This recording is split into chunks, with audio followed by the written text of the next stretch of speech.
As a DM, I've never run a game where players had to actually track how much they carried. The only time I ever saw it suggested, it was met with so much complaining from the other players that the DM who suggested it actually withdrew the idea.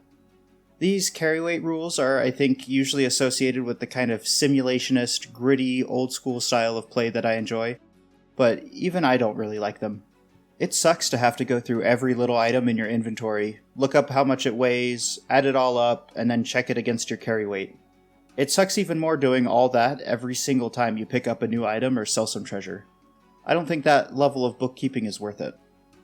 But it got me thinking, can it be fixed? Can the core concept of carry weight be simplified and abstracted in such a way that it not only doesn't detract from the game, but actually adds something of value to it? I've been thinking about it for a while, and the conclusion I came to is maybe. It's worth first talking about what carry weight rules can add to the game. What fantasy does it fulfill? What depth does it lend? Well, the obvious answer is realism. People can only carry so much stuff.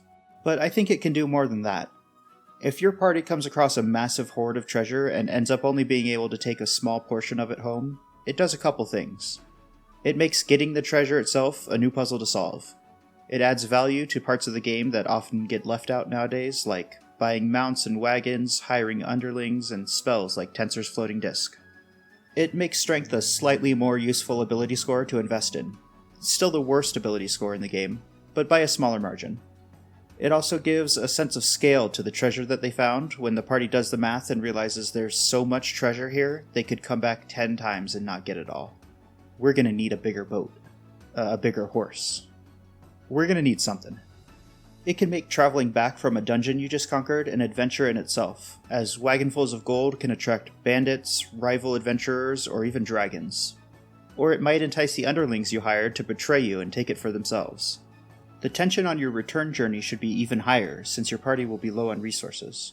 At least they will if you use some kind of travel rules that prevent instant recovery. I've got a video on that if you're interested. Honestly, I kind of convinced myself, so let's get started on the rules here. Okay, first off, let's keep in mind that the only time we actually even need to calculate our carrying capacity is when the party has just found a bunch of treasure. It'll basically never be an issue any other time, unless your party does something weird like trying to carry a boat with them or something when they set out on an adventure.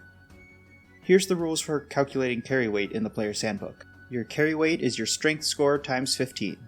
You can't carry more than that. Pretty simple, nothing terrible so far. The problem occurs when we start to look at item weights. There are more than 100 different mundane items listed in the player's handbook, each with their own individual weight in pounds. I think we can definitely improve on that. Here's what I propose. Instead of individual items with individual weights in pounds, let's make broader categories of items with weight in stone. A stone in real life is equal to about 14 pounds, which lets us simplify the carry weight to a number of stone equal to your strength score. No math needed. If you have 20 strength, you can carry 20 stone. Using stone also feels a little less anachronistic to me, so that's a nice little bonus. Now we can sort most equipment into categories to make calculations much easier. Each pack that classes start with is 3 stone, whether it's an explorer's pack, priest pack, or anything else. They're all 3 stone. Light armor is 1 stone, medium armor is 2 stone, and heavy armor is 3 stone. A shield is 1 stone. Weapons with the heavier two-handed properties are 1 stone. Weapons without those properties are half a stone. 5 weapons with the light property is half a stone, but don't bother calculating them unless you have at least 5. Half a stone is going to be the lowest we count. Anything less than that we can just ignore for simplicity's sake. 1,000 coins is 1 stone, but again, don't bother counting unless you have at least 500. Hold on, you're saying that chainmail and full plate weigh the exact same thing, you ask to your unresponsive monitor? Well, no, it's an abstraction. It's not going to reflect the weight of each item perfectly. But that's a good thing. It's the good thing about this system. So when your fighter trades in chainmail for splint armor or full plate, they don't have to look up the weights and do math. The loss of precision is a very small price to pay for the time saved. What about a bow, I hear you ask? To which I say, stop interrupting me.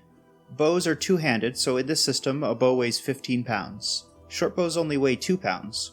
Yes, but that's only if you're counting pure weight here. Bows take up a lot of space, and to use one you need to carry a quiver full of arrows, which takes up even more space. The size of items is something that current rules don't account for, but our new system can and should. Obviously I can't categorize every single item that could possibly exist, but here's some guidelines based on the size of objects. A medium item is approximately the size of a medium creature, meaning its mass could approximately fit in a 5 foot by 5 foot cube. Obviously use your best judgment if you feel the guide isn't a good fit for certain items. A 5 foot by 5 foot cube of solid gold, for example, weighs almost 1,200 pounds. At least, that's what Google says. I haven't been able to verify that yet. Speaking of Google, I've included a link to the Google Sheet with resources for this stuff, as I always do. Check the description down below. So, did it work? Is encumbrance worth using now? I still think it depends on the kind of game you want to play. But if the idea of making a quest out of trying to retrieve a mountain of treasure and defend it from opportunistic thieves like in The Hobbit sounds cool to you, I'd say try this at least once and see what you think. Please let me know how it goes if you do. I really do read every comment. If you've got suggestions about these rules, questions about DMing, or suggestions about what kind of content you'd like to see in the future, comment. And subscribe so you don't miss it. Thanks again for watching. Mwah!